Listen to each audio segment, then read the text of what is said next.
عنده 12 سنة، صغير في السن لكن كبير في الموهبة. ده آسر أحمد حمدي ابن المنتج أحمد حمدي اللي قدر يظهر على أكبر مسرح في مصر قدام الرئيس عبد الفتاح السيسي وكل العالم في افتتاح المتحف المصري الكبير. آسر موهوب من وهو عنده 4 سنين، بدأ يتدرب على التمثيل والغنى والحركة، وده خلاه يقدم نفسه بثقة وجاذبية لا تصدق.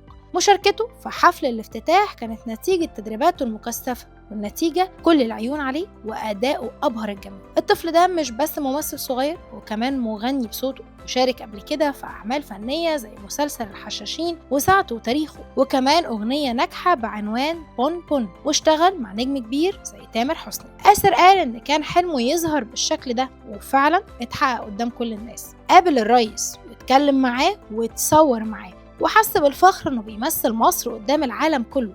بالنسبة له ده أكبر إنجاز في حياته لحد دلوقتي، والكل حس بيه. موهبة صغيرة لكن تأثيرها كبير جدا.